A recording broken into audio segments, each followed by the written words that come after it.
Last week they did that. The House flew through tons of bills last week, and I want to get into two of them because there were some interesting exchanges here.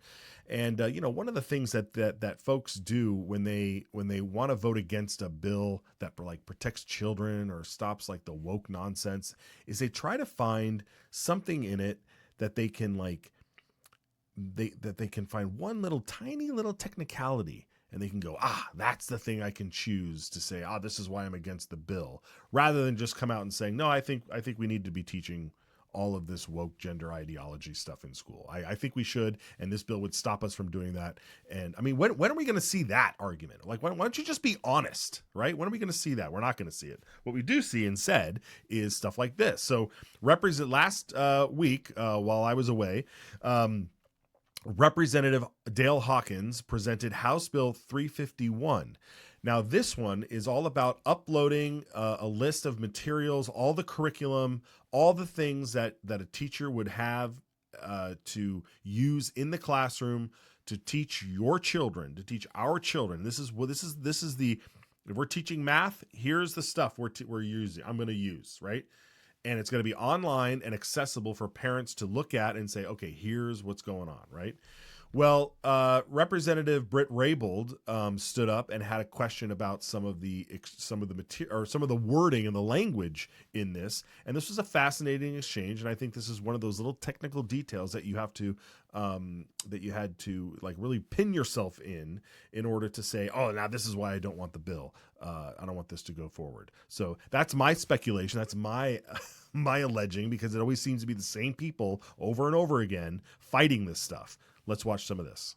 Thank you, Mr. Speaker, and good gentlemen. On page 1, line 32, no, sorry, I'm trying to follow here. Line 30, you make reference to any required textbooks.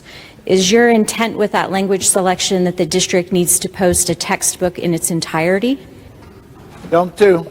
Mr. Speaker, good lady from 34, no, ma'am. It's clear that we just want to know what the material is. They don't have to print every page and put it online. Lady 34. Mr. Speaker, just for a follow-up, if the gentleman will yield. Gentleman yield for additional question. Cautiously, the gentleman yields. I hear the voice of fear, good lady from 34, but he's all in. Let's hear your question. Mr. Speaker and good gentlemen, truly this for me is a technical question, because I note that later in the text you make reference to including the titles of the textbooks themselves, which makes sense to me, but the location and the verbiage that stipulates that they have to, and any required textbooks, even at a broad interpretation, would suggest to me you're talking about the full textbook. Did you have any conversations with anyone as to whether or not this would be a interpretation that some of the districts might feel under obligation to do based on the wording? Down from 2. Mr. Speaker, good lady from 34. Actually, I thought we'd addressed it in the language. We made the changes to ensure the districts only be required to put a list of the textbooks up. In no way are we implying that they have to put every page of a book up. Lady 34. Mr. Speaker, to gently debate the bill. Good lady has the floor to debate the motion. I'm just doing an actual literal reading of the text in the bill, and it says quite clearly, including the source for any supplemental education materials, any required textbooks, and any course syllabi. If I'm a district and I'm being advised by my attorney about what that language means, I think I have a really hard time saying that I can defend not placing the full textbook online based on the language in the bill. And I will grant the good gentleman that later he makes reference to including the titles of required textbooks. And if he had left out that any required textbooks, then that would have covered the basis to what he is describing.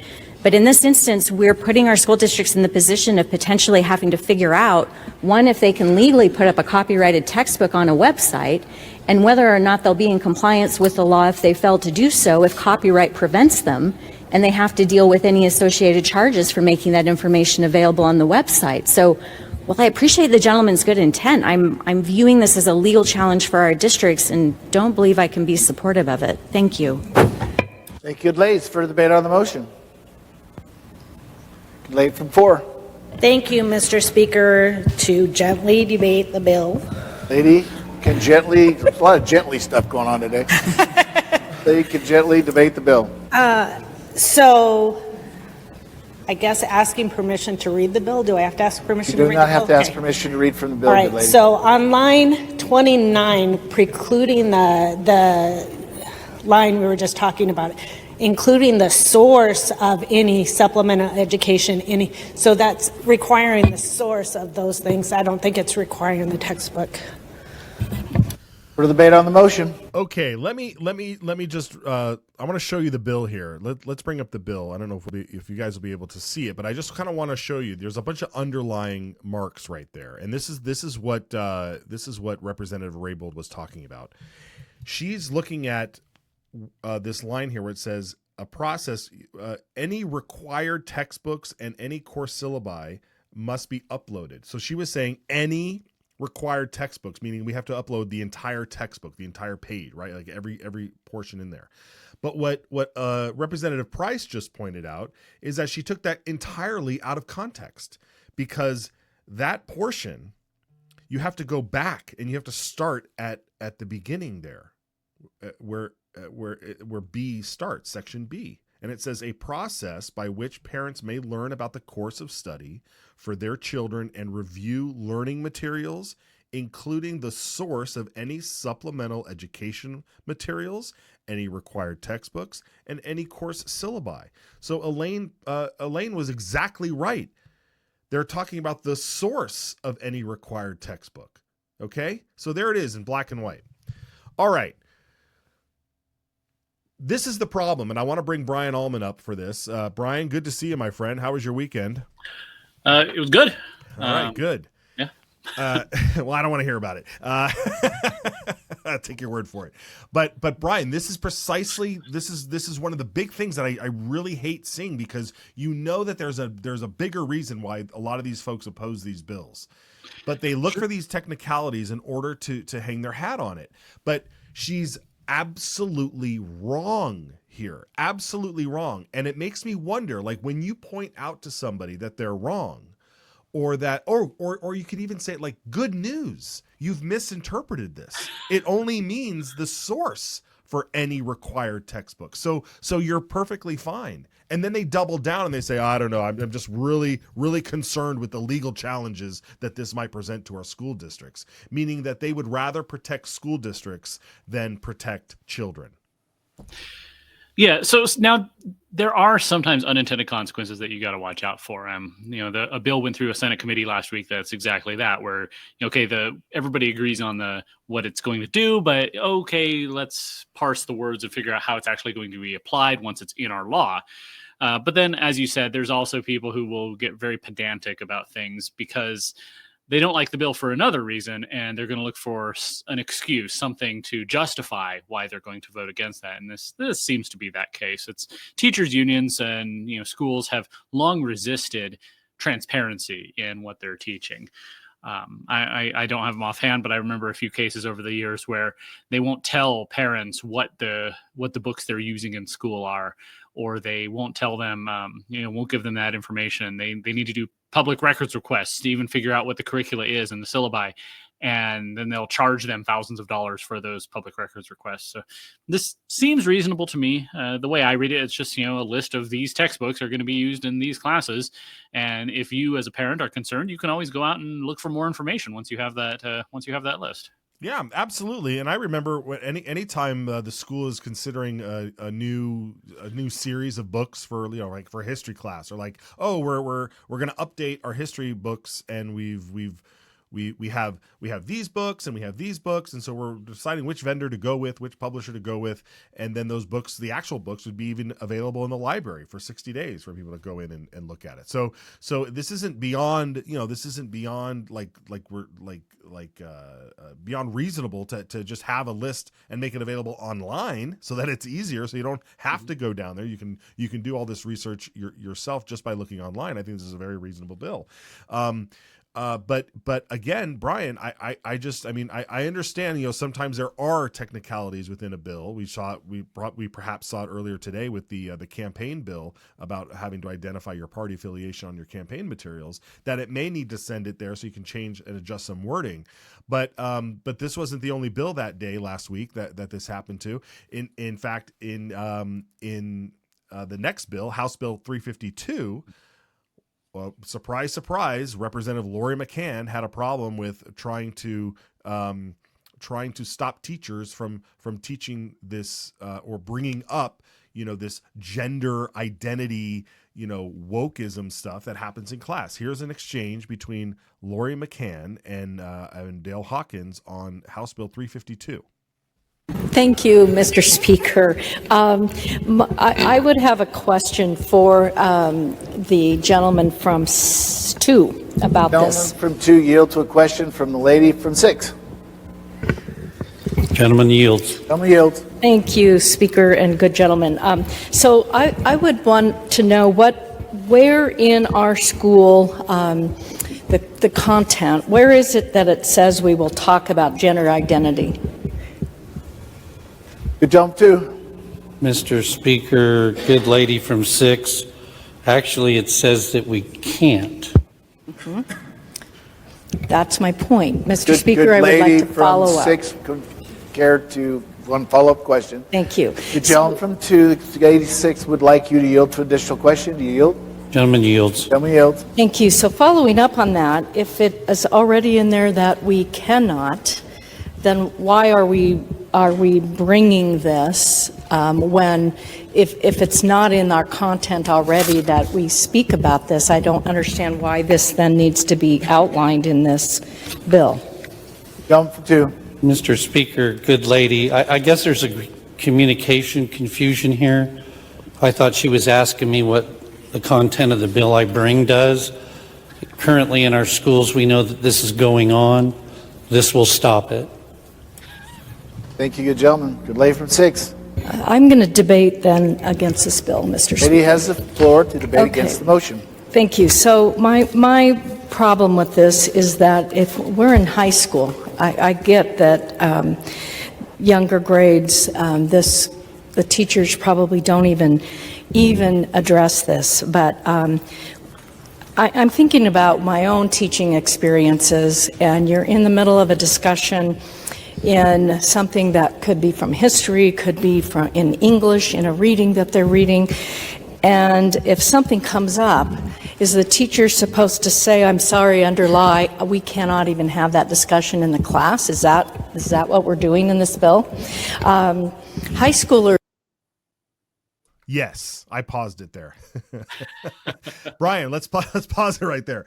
Yes, right? Like if something pops up that's inappropriate to discuss in school, the teacher can say, stop. We're not talking about this. If you'd like to discuss it further, you're more than welcome to take it home. Let's get back to English or literature or math. Am I wrong, Brian? No, of course not. And that's really is the problem, is that, we've heard, stories, multiple stories throughout our state and throughout the country of not only, gender identity and sexual orientation being talked about in, high school classes, but also in lower grades and also in subjects that has nothing to do with. I remember some examples of some Common Core math textbook that had some sort of sexual orientation component to story problems. It's like there is a concerted effort to put this in every subject to, just diffuse it into the entire school system. And this seems like a very reasonable clause to just say, we're not going to do that. Absolutely. I'm not sure why Representative McCann is debating against that so vociferously. Because of the values, right? Because of the values. She doesn't have the right values. That's what we're talking about, folks. This is the whole thing. It doesn't really matter if you're a Republican or a Democrat in Idaho, right? It's about values. They want to put on their signs whether or not they're Republican or Democrat. Who cares? During the debate, McCann stood up and said, I'm proud to be a Republican. Yet she's up there talking like this. She's talking like this. The sign should say whether or not you've signed the Citizens Alliance of Idaho pledge. That's what it should say. You want to know someone's values. This is the whole reason why we have the pledge, folks. This is it right here, right there. She says, what if something inappropriate comes up in what are we supposed to do? Just stop? Yes, that's exactly what you're supposed to do. That's exactly what you're supposed to do. All right. Normally I would say let's just forget what else she says after this, but it's important for you folks to watch the rest of this. Let's watch the rest of it. Are well beyond the age that we probably all were in that time frame, and I think that we are getting so far into the weeds. But if there is a discussion in class, I don't see why a teacher and with his or her students could have a discussion, a light discussion maybe, but about what is going on in the world, because this is something that is real, and that we're going to shelter them from what's real that they have to deal with out in society. So I don't understand why we are putting all of these I don't know, handcuffs on our teachers that need to talk to their students and understand where their students are coming from. So for those reasons, I just cannot support this bill. That should be a campaign killer for her. She doesn't understand. Yeah, I think whoever her opponent is, if it's a Colton Bennett again, I think that person's campaign ads just got written. I mean, it really has. I mean, that is the whole point. She says, because remember what the bill is about. This is the thing that they do. She changes taxes. What if we're talking about history? What if we're talking about this? What if we get off into talking about like science and biology, and it's not really, and we're like, oh, we should have we're talking literally about sexual orientation and gender identity, gender dysphoria, things that are a huge problem right now. And so if you're going to have a light discussion on sexual orientation, is that the actual text of the bill? It's only one sentence. A public school shall be required to adopt procedures and policies that prohibit classroom instruction by public school personnel on sexual orientation or gender identity from kindergarten through grade 12, or in a manner that's not age appropriate or developmentally appropriate for students in accordance with state standards. So this isn't going to do anything to stop, sex education or teaching about things that are already in, the state standards for what curricula should be. It's essentially just saying, like I was saying, you're not going to use a math, segment to segue off into talking about your own strange views on sexual orientation and gender identity. Yes, and people, and she says that this stuff doesn't happen. Folks, I have text messages. I have text messages from parents who took from their students who took a screenshot of their of a lesson plan that they had to do in school. They couldn't take it home. They did it in school on the school computer. It was like a reading comprehension plan. You're supposed to read a biography of this actress and then answer questions about what they read in that biography. And it turns out that this actress was a bisexual. So at some point in the questions, it says, what sexual orientation are they? And the correct answer was bisexual. And you couldn't advance throughout into the next slide without saying what the answer was. Well, this student didn't know what bisexual meant. So when they came home, they said, hey, Mom, hey, Dad, what's bisexual mean? Right? What grade was this? It was... Sorry. I don't know. You got me. I don't know. It might have been 8th grade. It might... I almost said 5th grade, but I don't think it was 5th grade. But that being said, it was young, right? And 8th grade, that's 13 years old, right? Isn't that 8th grade? Yeah, 13, 14, somewhere around there. Anyway, okay, so thankfully both of these bills passed and in the House. Overwhelmingly too, except for McCann and some of the Democrats, if not all of them. So it'll head to the Senate. We'll pay attention and watch that. But Brian, I'm telling you, man, I'm just like, you gotta pay attention, man. You gotta pay attention. You gotta watch this program. You gotta watch these clips when they get shared around social media. You gotta bookmark them. You gotta send them. And folks, if you're thinking about running for office, this is what you have to watch. You have to watch what they're saying. You have to peg them down.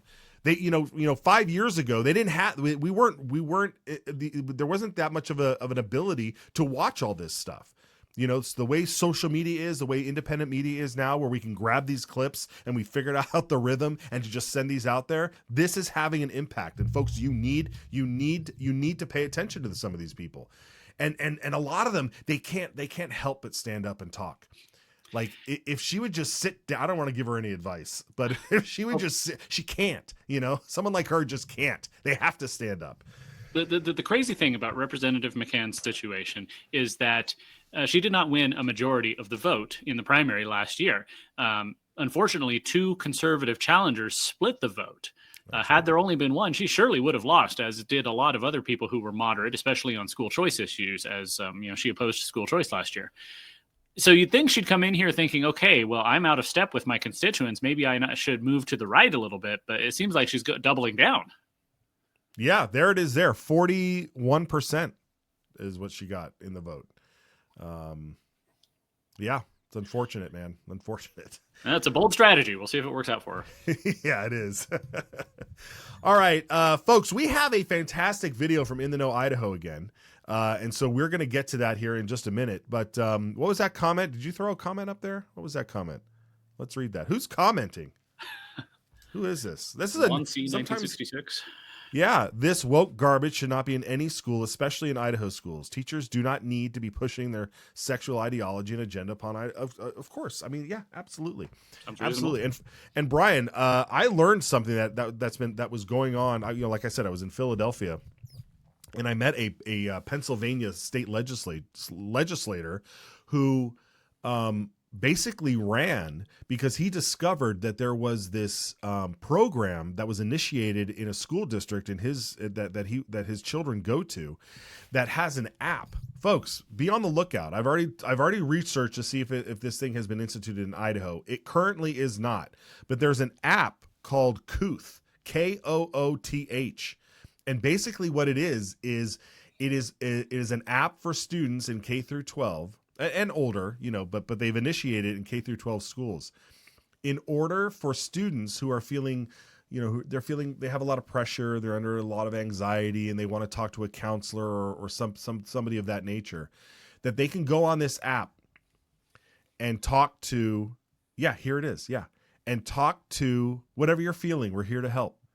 And it's all done under the radar from parents. Parents don't know that this is available to students in their schools. And of course, you dig in deep to this stuff, and there's all sorts of stuff about affirming your gender identity and all of these things. So this is a UK company, and they've got their hooks in the United States now. They're in Pennsylvania. They also are in California as well.